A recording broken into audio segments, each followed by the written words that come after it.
I've known Hugh Laurie for a very long time. Like you, I have enjoyed him in House, where he played Dr. Ebenezer House. I've enjoyed him in Blackadder. I've enjoyed him in a little bit of Fry and Laurie. I enjoyed him in Blackadder. I've enjoyed him in the Stuart Little movies, which he doesn't talk about much. And I have enjoyed him, of course, in The Night Manager, which was fantastic, his most recent work. I've known that he plays the piano. You might not know that about Hugh. He plays the piano. But what you also probably don't know is that, like me, he likes to relax by boxing. I do a little bit of boxing, and he does a little bit of boxing. So, yeah, I know.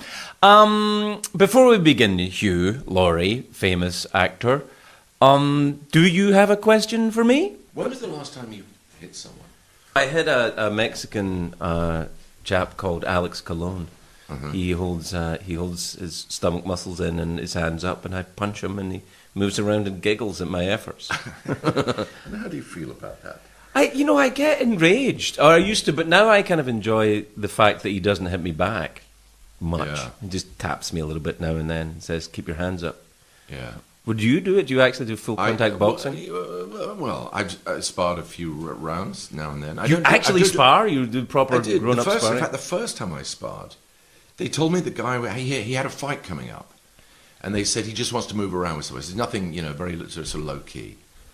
So I got in the ring and the head guards and all that sort of stuff. And then I looked over at the other corner, and he was crossing himself. Jeez. And I thought, anything that involves crossing yourself beforehand, I can't take as lightly as, Also, but you hate Catholics, famously. Plus, there's that. So that would make it personal for you. Plus that. You are...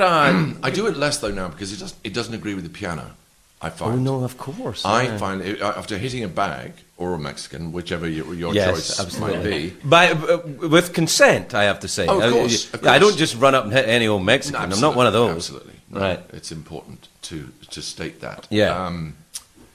But it doesn't. I found that for a couple of days afterwards, the knuckles are a bit. How often do you play the piano? Do you play a lot every day? I'm playing more and more and more, and getting worse and worse and worse every day. I get a little bit worse. That doesn't seem to make any sense at all. Are you getting tougher on yourself? Is that what? Yeah, maybe that's what it is. Because you're very good at the piano. When did you start playing the piano? No, I'm not. First of all, no. Well, you're good compared. I don't know much about the piano, so excellent. So when you were playing the piano, when I've ever seen you playing the piano, I'm like, it all sounds good to me, and everyone else is playing along and clapping and singing. Well, okay, that's what a piano player wants. That's how you know. That's what you expect. I played a little bit. I had lessons for about 3 weeks when I was a small boy, right? And I hated it, and I went on a hunger strike to stop. Were you in prison? I wasn't in prison. Right. No, I was in a nice middle-class home in a suburb of Oxford. To some people, that's a prison. In a way. Yeah, in a way. A gilded cage, maybe. Was it a suburb of Oxford you grew up in? Yeah. Yeah. So you went to Oxford? Or you went to Cambridge, yeah. See, that's so fucking contrary. Why didn't you just go to Oxford? You could have gone home at the end of the day. Maybe I didn't want to go home. Oh, maybe escape the prison. Maybe they didn't want me to go home. Were your parents Scottish? Laurie sounds Scottish. Oh, yeah. Yeah. So they're like, no, send him to Cambridge. Yeah, keep him out the way. Get him out here and we'll let his room out. Because we're famously cautious with money. I'd heard that. I'd heard people... Scottish people are famously cautious with money. I've never noticed it, particularly except in, jokes aimed in my direction. It's absurd, isn't it? People just... There are certain sort of stereotypes that people need in order to tell particular kinds of jokes. Let's just all agree that the Scots are tight because it allows us to tell 250 jokes about...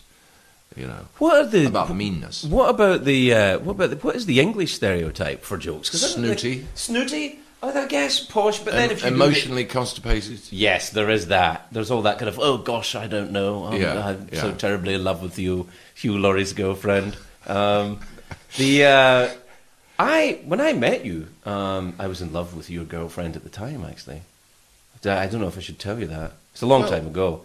It wasn't. It's not your wife. It was your girlfriend before your wife, right? Who was very. I can't remember her name now. I'm sure you do, but I can. She's very lovely. Probably shouldn't mention her or embarrass her, but Well, I might do. I don't know. Yeah. She might be embarrassed that That she she was was- ever my girlfriend. Yeah. no, I don't know that. She's probably. But you know, I never knew that, and this is. I was in love with her a little It seems bit. to be sort of late in the day to be raising this. Well, But this I- is something you had plenty of opportunities to raise that before, and you didn't. Well, I didn't. I feel like on radio, the less people are listening, and and nobody really Right. minds anymore. Probably I most actually, people. I didn't hear what you just said. I tuned out. Right, exactly. Yeah, I was you just can saying- you zone out. It's something to have on in the car. No, I remember because I first met you at during the Christmas treats. I think wouldn't it be that? Do you remember when? Because I was going out with Helen Atkinson Wood, Yes. and she went to Oxford too, and every Christmas there was always yes, I that had get- nothing to do with that. But I think that I No, feel sure that that's that looked to me that looked like and still does because they still do it. They still do it? It's a clique, or is it a clack? A clique. I think clack sounds better though. Clack is something else. Um, What's a clack? A clack is when you go. You sit. Clack. A clack is what Trump has. Trump has a clack of people who he pays to show up at his speeches and applaud and go woo woo and. That's a clack? That's a clack. Apparently, Oh. it's an opera term. I think Joe's googling it right now. Are you googling it? It's CLAQUE. Clack. All right, well, that would be our first problem. Yeah. Because it CK doesn't make is annoying. yeah, and KL doesn't yeah. Yeah. With a QUE, it's a group of sycophantic followers. Thank you. All right. No, Thank you. very well done. Thank you. Well, then I'd like a clack. Are they very expensive? They can run to it. Yes. Do you do well? Everyone in Hollywood kind of has a little bit of a clack. If you think about your representation and your publicist and your, Without a doubt. I've got a clack. for I sure. have. I've sometimes thought, maybe everyone wonders about this, that you keep a sort of mental tally of how many people might come to your funeral if you just stepped in front of a bus one day. I And don't do that. You don't do that? No, but I'm going to I talk don't to do it obsessively. But Right. It just I do crossed- think about death, but that's not the way I think about it. Right. Well, I had an experience recently, very odd experience. I got a star on the Hollywood Walk of Fame. Congratulations, And it that's was a lovely. little bit like being present at your own funeral. Because a stone is set and speeches are made, and he was a loving father and all that, and yet you're there and you're sort of floating around, present at your own. And I was actually looking, and thinking, well, most of these people are on the payroll. Yes. Do you know what I mean? Yeah. So you're right. It is a clack. Yeah, I think it is. We, They are. We do accumulate. But your kids and your wife would go, surely. I pay my kids. You pay your children. Yeah. Well, I kind of Just- aware my children and wife are also, in a way, Yes. on the payroll. I remember talking to my talking doctor. I go to a talking doctor. Right. And I remember saying to her, everybody I know that I interact with is dependent on me in some way. Like if I stopped, they would all have to, change their ways of earning Yeah. money or Yeah. paying for school or feeding themselves or at that point, changing their diapers. My wife was very young at the time. Yeah. But think of this.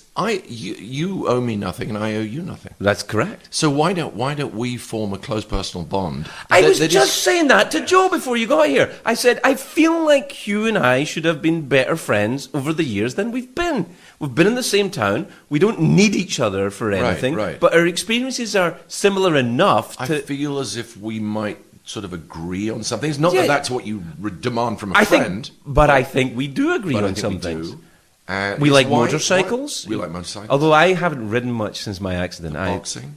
Boxing. Yeah. Well, what the accident? Yeah. Don't- Clearly you must have had an accident by now on your motorcycle at some point. I have had a couple of, but nothing, really severe. I sort of low speed spills. Mine wasn't that severe. It was 3 ribs and a collarbone, which in motorcycle terms is not.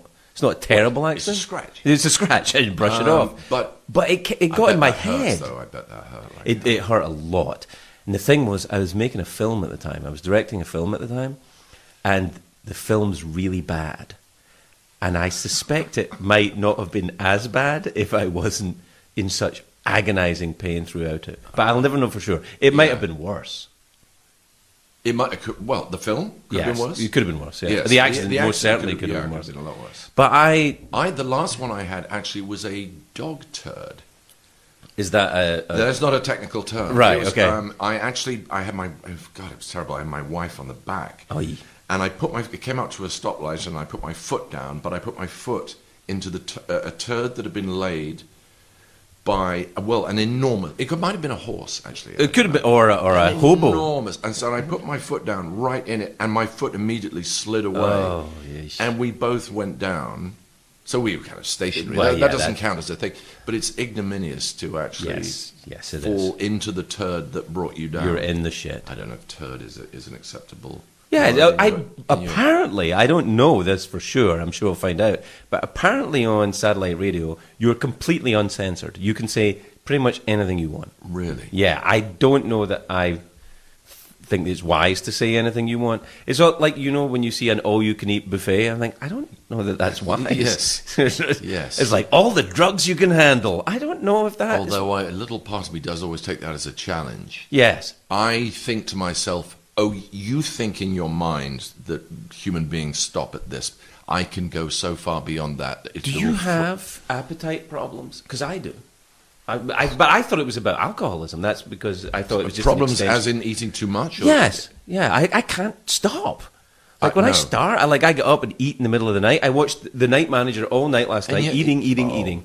And then at the end of it, But I you're cried a and pooped. graceful, sylph-like Fred Astaire. No, binge and ectomorph. purge. Do you? Yeah, a little bit. And also box. Well, hit Yeah, a Mexican yeah, gentleman. Yeah. It entertains him because he's a professional boxer, of course. So to him it's comedy. To me, it's exercise. To him, it's physical humor. Yeah. But it's good and humbling, though, isn't it? To be not because of this sort of the contest with another man. It's not really about that. It's No. about just being in close proximity to someone who has skills. It's always a wonderful thing. I love it. I love learning almost anything. I'd pay to learn almost anything. I love being with knowledgeable people. I think that's always entertaining. I think no matter what, like I can watch, in Britain, Gardener's Question Time. Yeah. On Radio 4. I am not remotely interested No. in gardening at all. But I can listen to Gardener's Me too. Question I'm Time. absolutely with you. I'm Because absolutely with you. they're fascinating. Yeah. And they love it. And they know what they're talking about. Yesterday, I spent most of yesterday being shown around the Jet Propulsion Laboratory in Pasadena. Oh, I've always by a wanted to go there. physicist. Yes. I've never felt stupider in my life. Yeah, He was absolutely fantastic. The place is fantastic and wonderful for a brief moment, to be taken out of the day-to-day news headline obsession and to look at the universe from a rather different perspective. I envy that in people as well. People who have something to take them away from this. I remember sitting next to do you know Nigel Cole, the film director? I don't. He's a British film director. He's very nice. I was sitting next to him on a plane once, and he was reading a Popular Computer magazine.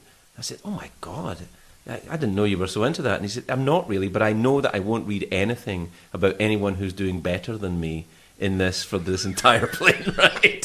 And I thought, I get that. The kind of the trade magazines but then now it's everything. Everywhere you go, I can't avoid looking at the political situation in both Britain and in America. It's so distressing. I feel so at sea with it. I don't know what to do. Because every time you raise your voice, there's 1,000 angry trolls barking at you. Yeah. You don't do much of that on Twitter, do you? I try not to. Yeah, me neither. Only because, for two reasons. One is that I always have. You're a citizen now. Yes, I am. I am not, and I feel that a visitor to a country has to play by a different set of rules. It's not my place to go. I'm a guest in the country, and I'm very honoured to be here. I don't want to start critiquing the I know what you mean. What they've done with the curtains. But also, the question is, does it actually really have any useful effect? I mean, you get so the resistance, which I can sort of understand. Clever young men in close-fitting suits cracking jokes about Trump maybe did as much as anyone else to drive people into his soggy arms. I think so. I think so. because there's always an equal and opposite force at least. But then again, I wonder if I don't know if that's really true, because if that's true, then the opposite ought to be true. I should be. If you look at Ted Nugent, do you then go, I'm even more? He's driving me away. Are you drawn to people's opinion, or are you a contrarian? I think perhaps more of maybe a little more Diogenes, a little cynical, and a little iconoclastic.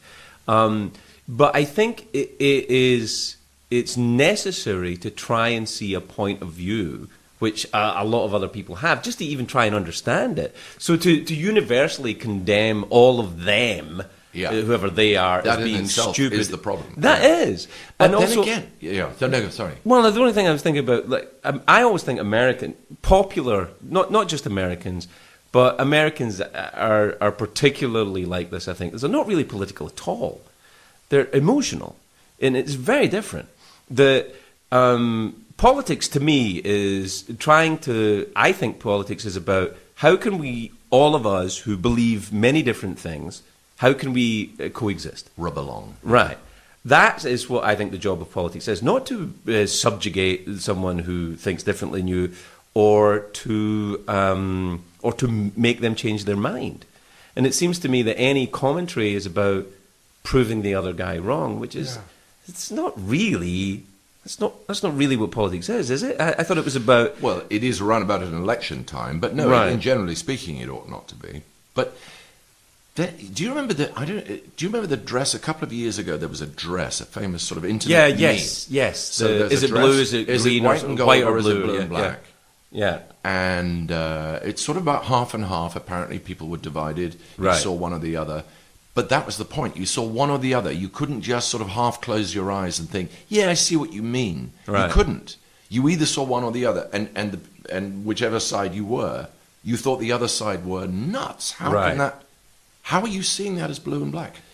And that seems to be where we are at the moment. It is. There is no squinting your eyes and going, "Yeah, I sort of see that. I see what you mean."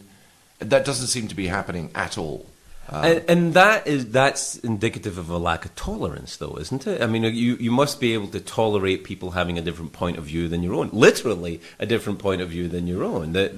Yes, except that someone saying 2 + 2 is 9 is not. That's not a point of view. No, you just that's have true. to sort of take issue with that. And Yes. say, well, We're in a post-truth world. I though, here. politely disagree. I beg to differ. And if they say 2 + 2 = a salmon, then you don't even know how to. How can I persuade you? You haven't even done the sums right. You're not even doing sums. Right. You're just. You're actually insane. I think that's where we are then. That things are insane. But what I don't understand about the current regime in the White House is that I can't identify really, honestly, a polemic. I can't really see a drive to anything other than No. We want this and we want this, and I can't identify anything other than a bit of anger and entitlement. Lots of anger and resentment, and Yeah. sort of bitterness. I don't know. Maybe it'll reveal itself. Maybe there is a plan to finally they will draw back the curtain and say, "This is what we imagined. This is what we were working towards." The Night Manager, I thought, was very good at this. It's showing that not only is it corruption in governments, but really, because I signed the Official Secrets Act when I worked in the post office. When I was Did you really? Yeah, I worked in the post office for about 6 months just after I left school, and I had to sign the Official Secrets Act. And I realized, even then, and I was about 17 years old, that it's not to cover up secrets, it's to cover up mistakes and Right. incompetency. Right. And I think sometimes when people say, "Oh, the government are trying to do this," you imagine that the people in government are somehow clever, and they're not. They're really not. Cataclysmically fucking stupid. I mean, this guy Cameron that ran Britain for a while, my God, what a fucking donkey that man was. I mean, yes, there's a donkey. There's a donkeyish side to him. A little bit. True. But also, people. I think people sometimes fail to acknowledge how hard genuine conspiracies would be to Yes. pull off. Yeah. You know, when people sort of say, oh, definitely, Princess Diana, definitely murdered by... Yeah, that. And then you think, well, but actually, what do you think? You think about that. Think about how you would set about doing that and then keeping it quiet. How many people would that involve? How do you practice flipping cars in a tunnel traveling at 90 miles an hour? Any stunt driver will tell you. It's a big deal. That's a pretty big deal. It's a big deal, yeah. And you sort of need the other driver to be playing along to make it work. With the guy who dies. Yeah, so Yeah. he has to be suicidal and in on it. Exactly. Yeah, that's hard. And then you need to keep 1,000 people, 100 people, whatever it is. You just imagine how that's not going to happen. And also, these people can't fucking organise an election, never mind a complicated it like that. Yeah. I get kind of, when people say as well, oh, it's a media conspiracy, and like, you clearly don't know more than one person in the media. Right. Everyone in the media hates each other. They hate each They other. would never conspire. No, I mean they're like a sort of hyenas who would rip each other's throats out for a buck. For a chance at late night stardom. I did this thing sometimes in the course of my daily work, as you do. You have to walk down a red carpet. Yes. And you've got a bunch of photographers who are sort of functionaries of the media. Right. And they'll go, Craig. Yes. Like yes. this. Always Cockneys as well, which is unnerving. Even at the Cannes Film Festival. Craig. And they shout Craig even when it's you. That's what's so annoying is when they shout that at me. But so you try, I have tried so many times to actually, because I'm a bit of a head boy, to try and instill a system and say, look, instead of you all shouting, why don't we just start on the left? I'll go one at a time, or the group of us will go one. That way, everybody's guaranteed to get one shot of the whole group looking at your camera. Right.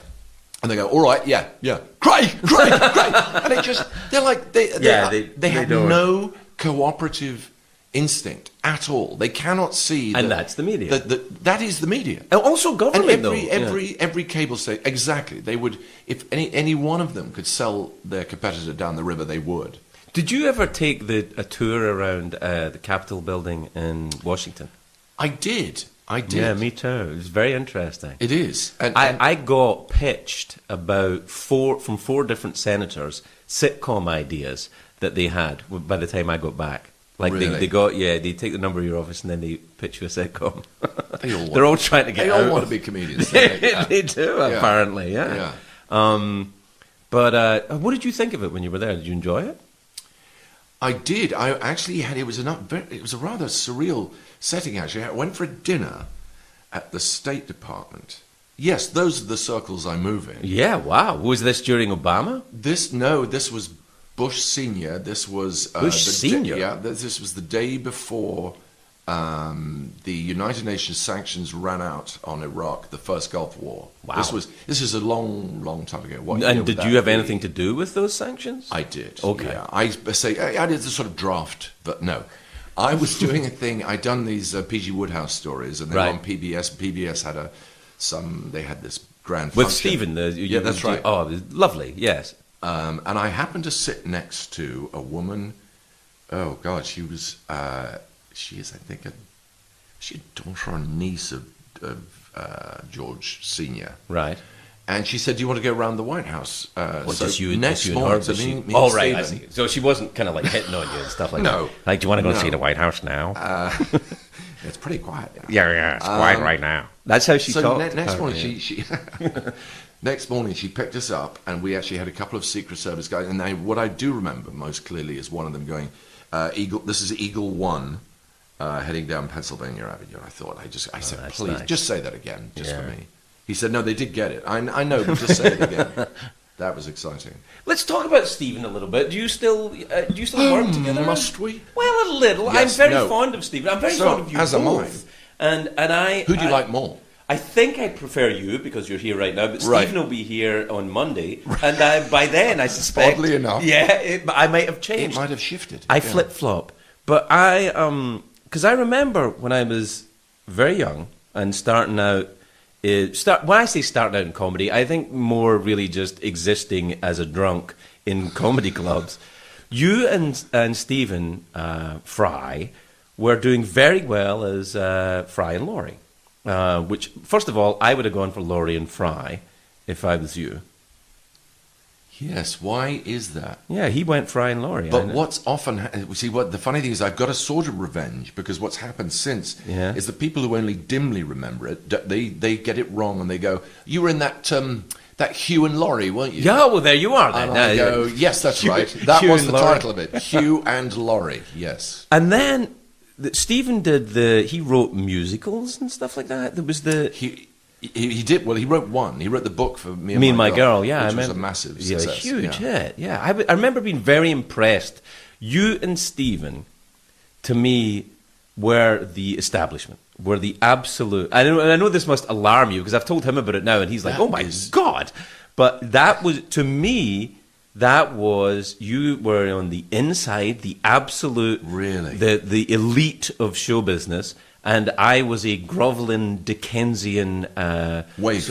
Yes, outside the workhouse, asking for more. And we would flip growth. you a shiny sovereign every now exactly and then. As you came perhaps out. we wouldn't. Yeah, or maybe you wouldn't. You'd be going, ah, with scarves and what happened was, when I started going out with Helen, who was part of all that, and well, not part of it, but she had gone to Oxford, and so she knew a lot of Double-barreled name, right? A double-barreled name, Atkinson Wood.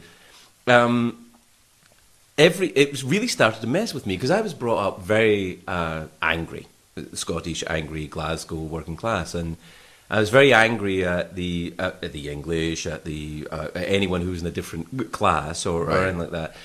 And I started going out with Helen, and I started meeting people who were outside of that environment, right. And they were nice to me. And were pleasant people, and actually some of them have remained friends. Well, that's inconvenient, isn't it? Yeah, it's horrible. That sort of throws your whole... It's about travel, I think, and moving outside your own social group and suddenly realising that, no, this is not what I've been told it is. These are not people actively trying to subjugate me. In fact, they don't think about me that much. And oh, well, I don't know if that's true. Wow. I kind of, and I remember saying to Stephen, I was so impressed by you at the time. I was so envious of your life. And he said, that's terribly odd, because I remember you at the time being drunk and wearing a leather jacket and being heterosexual, and how envious I was of you at the time. Well, there we go. Isn't that funny? Doesn't that sum up? Yes. But now I'm no longer the human drunk condition. or wearing a leather jacket or indeed heterosexual. Or envying. Yeah, so all of those things completely wore off. And now I'm free. That is odd, isn't it? That is odd. I mean, I'm just Well, I'm shuddering at the thought that we in any way represented the establishment. I don't know that you did, really. I think you were just English and I was Scottish, Yeah, and maybe there's that's a little enough. bit. But you're not really that English in that odd way that the rise of nationalism worldwide is very odd to me. I mean, your parents, we just talked, were Yes, Scottish. they were Scottish, so the Calcutta Cup, which none of your listeners will be familiar with, Right. between England and Scotland, a rugby match between England and Scotland. I always, when I was growing up, we always obviously supported Scotland.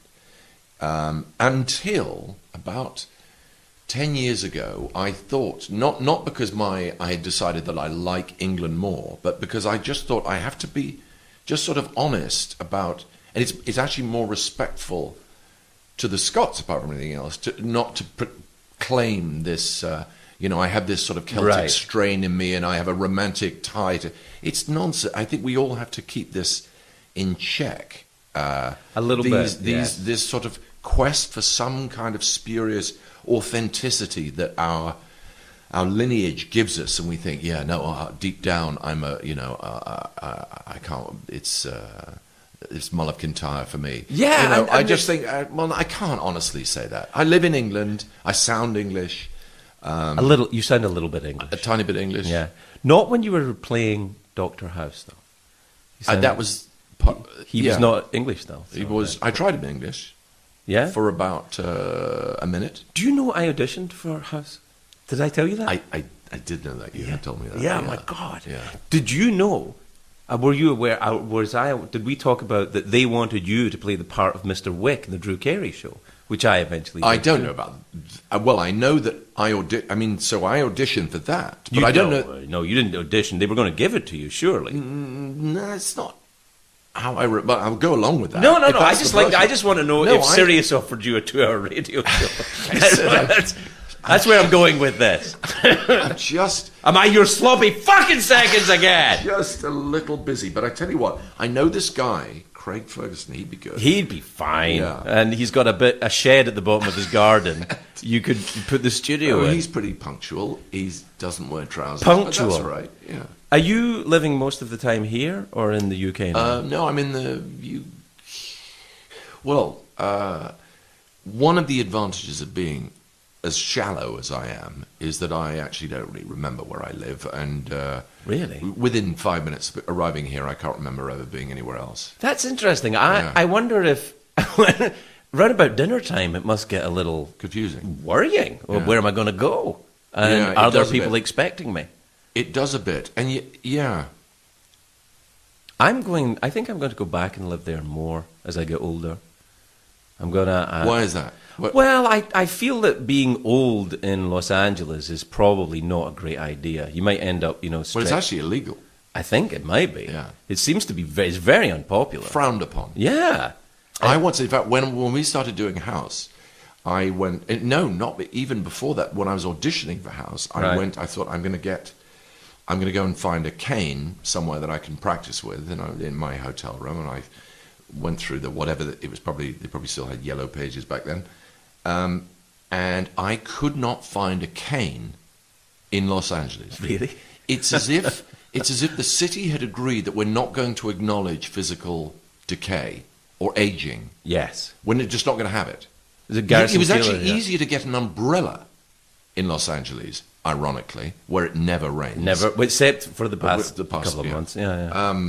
Easier to get an umbrella, which is what I ended up using, than a cane, because no one ever wants to go. It's like it's sort of bad.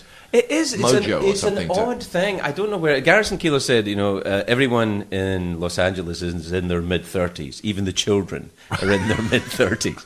And they kind of are. When you Yeah. ever work with kid actors, you're like, oh my God, you're kind of like a fresh-faced midget, really. Yeah. They're very... But there actually is statutory. I mean, it's amazing to me how little sort of teen culture you see on the streets, until I realized that actually it's forbidden. That groups of teenagers are not allowed to congregate in. Am I not right? Am I saying the right thing? Maybe you don't know this. yeah. The police can actually move along Groups of teenagers? more than four. I'm More than four teenagers. Now in most I of love Europe, this. I'm all for this, actually. This is making my cane quiver in most of anticipation. Europe, it's just like it's a factor in every town. Do you want some water? I bet this is very delicious. This is Fiji water. It's untouched by human hands until I touched it. No, no. don't do that, Craig. Don't, no. No, I've touched it now. I put my finger in it. That means it's mine. So, yeah, no, But teens can't congregate? They can't. I didn't know that. Yeah.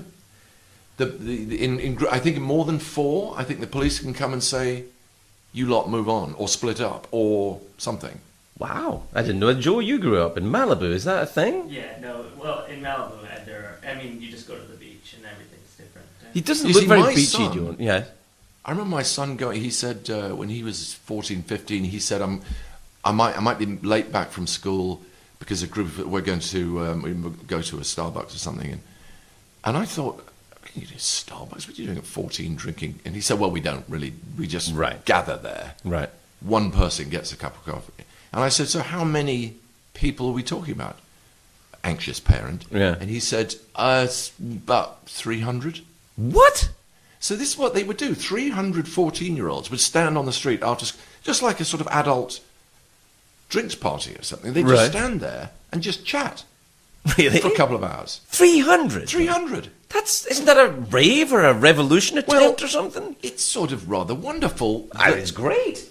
That, for the price of, which is actually fairly considerable, price of That's one about $25 for Yeah. a cup of coffee now. that 300 kids were able to stand on the street and nobody sort of got bothered by it. Or This is in the UK. This is in London, yeah. And then So there was here- the hoodie riots shortly afterwards, though. Well, kids will be kids. Every now and then. I actually the hoodie riot thing in Britain when all these youths and hoods rioted. Oh yes, I said it, youths and hoods. And then what I love about Britain, and I do love Britain very much, the couple of days later, when all these people out in the streets, and probably some of them were also rioters, but they were out in the streets a couple of days later holding up broomsticks and cleaned the place up. Yeah. Swept the place up. And Hitler didn't stand a fucking chance against these people. Well, that is true. Although there was a similarly wonderful, someone had graffitied a subway car in New York. I just happened to see this on YouTube the other day. And they put swastikas all over the, and so people got on the train, and some sainted person said, well, this isn't going to do, is it? This just won't do. Purell is apparently king. It's got alcohol in it. This will get this stuff off. And so somebody had Purell. They assembled bottles of Purell, and they went down the whole carriage with tissue and bits of newspaper. And the whole carriage cleaned the whole carriage of all this Nazi graffiti. That's fantastic. And I thought that's a beautiful thing. It is. That's when people a do that, it's beautiful very thing. inspiring. Yeah. And that, I think, is the kind of the flip side of what we're seeing with the rise of odd nationalism and hatred and racist kind of rhetoric. There does seem to be a kind of an opposing force to it. I hope so. Yeah, but in a rather kind of inspiring way. I always was very anti-royal until I had a conversation with Phillida Law, of all people, who I adore, who's Emma Thompson's mum, as you know. And I said, oh, the bloody royals, ba grum grum. I was in some trailer on a film and complaining in the damp about the royal family. And she said, well, yes, I can see your point, Craig. And then, obviously was about to tell me how wrong I was. She said, having a head of state who's not also the elected official, the executive, is very useful constitutionally. It provides consistency of government, and it doesn't allow these. And I think she said this. It was something like this. She said those bastards in the black cars with the windows tinted to take over completely. And I thought, oh, there is an argument to be made there that I hadn't thought of. Yeah, that's a good one. Yeah. I mean, it's an evolved thing. And of course, if you were starting from scratch, you probably would not design the monarchy. No, any more than you would design a giraffe. It's an evolved thing. I don't know. But once it's there, it's a very different step to say, well, giraffes are plainly a ridiculous animal, let's get rid of it. I mean, that would be, you just sort of think, it has a function and a purpose and a meaning because it's just been there. You're right. Those things sometimes have, that in itself is a value. That on the other hand, of course, the terrible, I mean, I do feel that, I'm almost nervous of saying I'm not a superstitious person, but I worry about the next generation of royals. I worry about the next generation. No, I worry about Her Majesty's when children. Her Majesty finally, 20 years from now, goes to her reward. The trauma that is going to descend on the nation, who have known nothing else. I mean, probably now 90% of the country has known nothing else, has never licked a stamp or taken out a fiver or... This sounds great.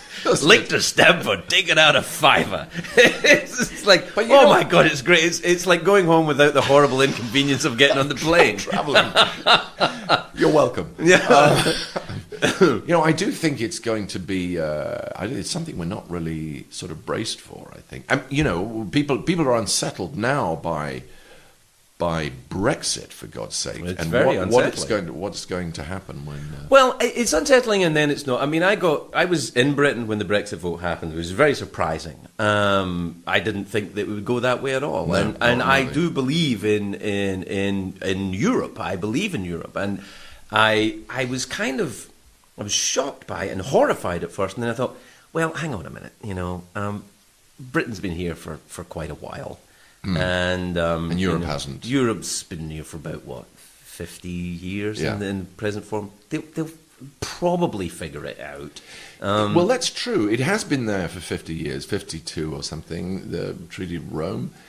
But then again, also, we've been fighting an awful lot of wars. Yes, I know. So Europe had been there, but it had not necessarily a sort of loving idyll. Yes. And yet, suddenly you have these supranational organizations, which are now going to fall, I think, one by one. Europe, I think, will come apart. Probably, I think the yeah. United Nations is going to get kicked out of it. I don't think Trump has any interest in funding the United Nations. Mm-hmm. I think NATO is probably on the way out. I even think the Olympics is probably on the way out. Oh my God! What about the Eurovision Song Contest? The last one, I think, is Miss World. Right. I think that's going to be the last sort of supranational thing where cultures and people from different nations Will gather come together and go, oh, that's lovely. She's lovely. Look at Well, her. yes, I know. See, what a weird way of doing it. Yeah, I know. But doesn't Trump own Miss World? Isn't that? Yeah, it's something like that. Miss I think USA the World Cup. The World Cup is under threat. I think. Is it really? Are you sure? Well, I think these have obviously have been demonstrated to be very corrupt organizations. Yes, that's true. So FIFA there are is a bit naughty, aren't they? and if Putin suddenly says, well, if you're not going to let us compete in the Olympics because of you don't like us taking steroids, we'll have our own Olympics, and he will probably get people. Yes, okay, well, we're doing the Russian Olympics this year, and not the other kind. Is that? And I only offer it up just as to play devil's advocate. Really, is that awful? Is it a terrible thing? It probably is, but I mean, the rise of nationalism. Well, there's no end to it. No, I mean, there is a way of worse, fragmenting human society into the smallest. But I mean, anthropologists happen to believe that we have spent many 100,000 years or so operating in groups of 50 or 60, and then maybe at some level, that is the size of unit that we are best designed to 50 or 60 accommodate. people. Yeah. Coincidentally, they're probably the amount of people listening to this show, about 50 or 60, which is perfect. You wish. Yeah. But I mean, your street, for example, you could say, well, I feel a kinship and a neighborliness with the people immediately around me. Right. But anything outside that, you people from the West Side, or Right, you yeah. people from Edinburgh, or you people from Swindon. you can slice it until you're just standing. Are you pessimistic about the future of humanity? Then is that what you're saying? Are you? No, I'm not actually. Well, that's good though. No, this is me being optimistic. You should see me when I'm pessimistic. You have been quite vocal about dealing with depression, haven't you? God, I so regret doing it. Yeah. Do you really? Yeah. It's just a part of life. I don't think there's any shame to it, is there? No, that was my feeling when I said it, Right. and yet it's a hostage to fortune. I've never really understood what that phrase means. I think it's still a problem that the mental health, our attitude to mental health remains, it's probably much more enlightened than it was, but it's still the case that to people who do not suffer or have no experience of it, don't know what it is, there is this underlying implication that you're just whining. Yes. Yes. Pull there is yourself that. together. What have you got to complain about? Which is a completely understandable response, except that it doesn't help. It doesn't relate to what depression actually is. Depression it operates pretty independently of surrounding circumstances. Sometimes it can be the surrounding. Terrible events happen and they propel someone into a depressive phase, but. Some depression is just completely independent of that. Right. I always thought that, I remember getting very upset with Tom Cruise when he was on Oprah because he was talking about, it became a huge scandal. It was years and years ago. Brooke Shields had been taking antidepressants. That's right. I do. I really remember it. Yeah. And he said those antidepressants, they're just shielding the symptoms of her depression. And I was thinking, well, that's what fucking depression is. It is the symptoms. Yeah. Depression, it's not like, you take away if you take away the symptoms of depression, you don't have it anymore. It's not the same. It's not an indication of like, oh, I'm depressed and then your ass falls off. It's not like something else is going to happen. Oh, I'm depressed. It's an indication that I've got cancer. It's like you have depression. You remove the symptoms of depression. You no longer have depression. Except, I suppose there would be some who would say, but depression is caused by something else, and you're not dealing with whatever is caused. But I don't even know if anybody.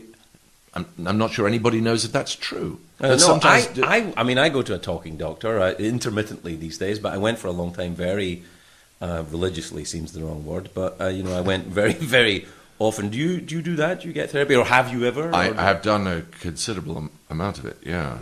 Did you find it has helped you? Uh, Have you changed through the process?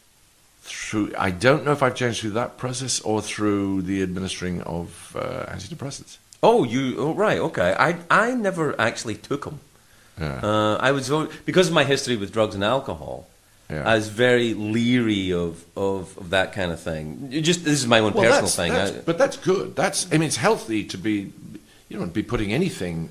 I've just got to be unless, my history with drugs and alcohol is so. But what does Tom Cruise? Does Tom Cruise take an aspirin when he gets a headache? I don't know. I mean, really, do Scientologists have a view on that? I don't know. I mean, Joe, you probably Do are. they take antibiotics if they get infected or not? I think they take antibiotics. I would imagine that's viewed as okay. I don't know really what their position is on psychiatry, though. They think it's a death industry or something. Yeah. Which I don't understand that at all.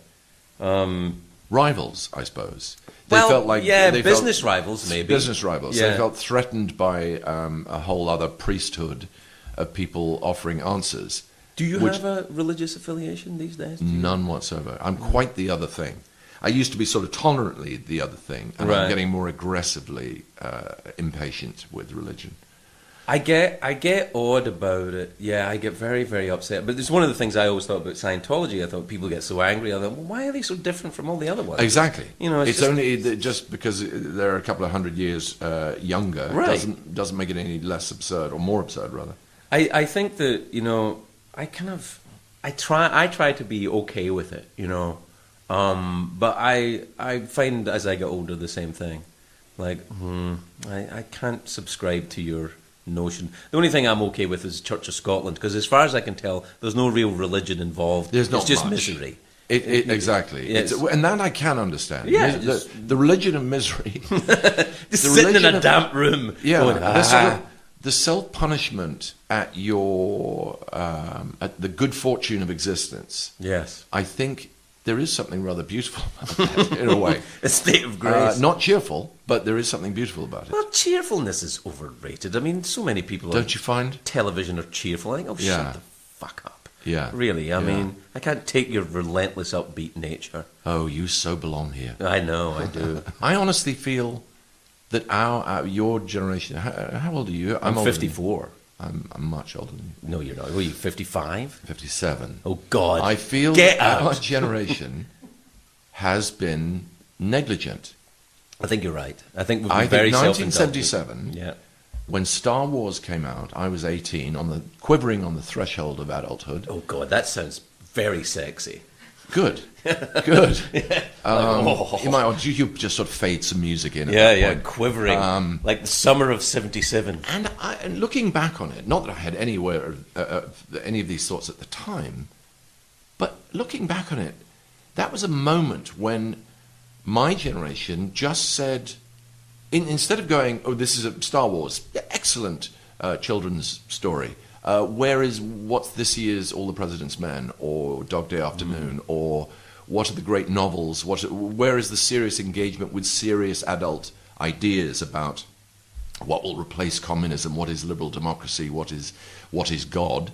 No, we're going to be we can actually wear hoodies and be kids forever. Forever, yeah. I think you're right. And we just frolicked. We frolicked in a state of perpetual adolescence. And into that vacuum, because nature abhors it, came, Rupert Murdoch and hedge funds and Wall Street. Subprime mortgages? Yeah. All right. Well, because then what do we do? We were not well, what I've decided to do is go right back to the beginning. I'm going to join the parish council. Right. I hope to, if they'll have me. I want to join the Women's Institute. I'm going to test their level of tolerance. Fantastic. Although, when I went to my first parish council meeting to get the explanation of what would be involved, it was it was me and 5 women, and they had baked cakes. They'd all baked cakes. And I, as the only person who had not baked a cake, was immediately thrown into the position of cake judging. Oh. And I had to have a piece of all the cake and go, oh, do you know, it's so hard. They're all the lemon drizzle, and yet, is that cherry? You know, it tested my political skills. Do you take Country Life magazine? I do not. Oh, you must. I didn't know it still existed. Yes, Does it's fantastic. It is one of the great bastions of Britishness. I have it delivered here. Do you? Yes, by a child in Dickensian clothes who comes once a week. Here's your Country Life, sir. You flip him a sixpence and you ruffle his hair. That's right. Then he leaves on his penny farthing. Yeah. No, I love that magazine, and it's a proper magazine. Like, you don't get it online. I remember you had very, very beautiful photographs of Highland Glens. And, all of that, stuff. and they always have, in every issue, they have the Girl of the Week, and it's always some.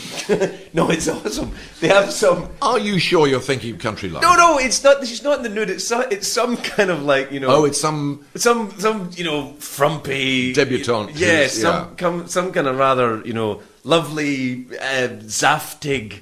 You know, girl who's about to get engaged to some chap in the army who's terribly nice. Yeah. And they have a photograph of them, and it's fantastic. It's very reassuring, and the letters are Aunt Badger's marvellous. And then there's other letters saying, no, Badgers are awful. They've been over. They're too much. They're chewing up all the sausages. And, and I just fucking love it. Billy Connolly, years ago, when they started changing the names of areas in Scotland, he got very upset, and now I understand, because they took areas like Kirkcudbright and called it Strathclyde.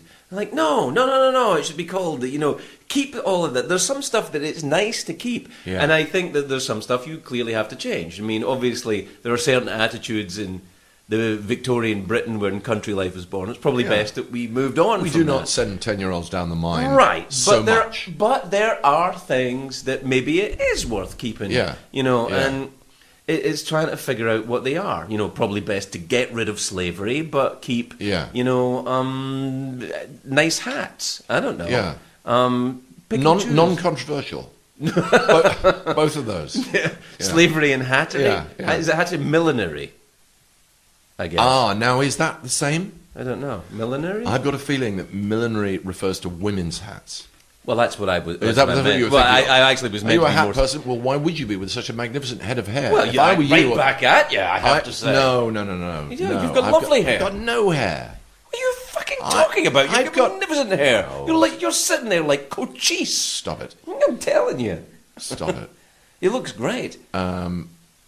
Oh God. All right. Hey, I tell you what I want Yeah. to do, because we'll let you go in a minute, but I want to talk a little bit about The Night Manager, because I just finished, and not so much the actual, you know, the story and stuff like that, because it's a Le Carre book, wasn't it? It was, I read yeah. the book years ago, Yeah, years and years ago. 93. Now, who found it? Did you find that, or was Well, no. I mean, 93. I read it when it first came out because I read everything he wrote when it first came out, and I was about 3 chapters in, and I said, I've got to make this. I've got to produce this. Put this on the screen. Wow. And it had already gone before it was published. The rights had been sold to Right. Sidney Pollock, who had it for years, and he got Robert Towne to write a script. Jeez. And then Robert Towne famously said in some public setting, he said Le Carre is just unfilmable, which didn't go down well with With Le master. Carre, I'm No. sure. And it just sort of languished on a shelf somewhere for 20 odd years. And then finally, the Le Carre family got it back again and decided to do it on television. But by then, of course, I'd moved on from playing the young stud. Yeah, to play the play Hiddleston's role, to yeah, play, yeah. you know, that But there we utter go. swine. Dickie, what a fucking swine. No, I can't even talk about Dickie Roberts. He's so awful. Let's talk about motorbikes again. Oh, I tell you what. I meant to ask you this when we were talking about motorbikes, because it seems like a sort of natural progression. Have you ever taken up flying? No. I mean, well, I would. I do. But it's not something I've ever... Well, I think it's a natural progression, motorcycle to... Well, do you know, I'm not sure about that. Because my worry about... You can put me right now. Right. My worry about flying is that the taking off and landing, fantastically entertaining. Yes. Everything in between. Boring? Just sitting there for 2 hours. That's only if you fly... You're going A to B. Yeah, if you're flying big jets, or if I mean, you're I flying- went up in an RAF Typhoon? Tornado. Tornado, right. Very fast, Single fighter seater, but this was a twin-seater Trainer, yeah. trainer.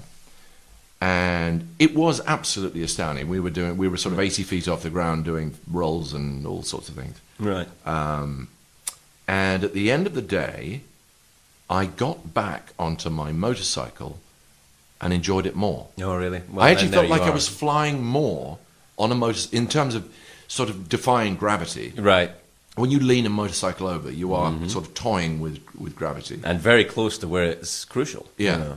And I actually found that more intoxicating than being in a fighter jet. Well, now Then that's there you odd. are. There, Do you think no, it's no, odd? no. I think you know what you like. It's it's like the touch me there, don't touch me there. So I do not know that. well, I absolutely yes. don't. Yeah, know that's that. the But always on the lookout Huh? to learn. Oh yeah. You know, where, or for a thing to touch. yeah, or be touched. Or Yeah, be yeah, touched. Yeah. It's been an absolute joy. Likewise. Please come back. Well, I wish you all the best with it. Thank you, for my having friend. me. Thank you very much. And can I just take everything back? And there you have it. It's the end of the show.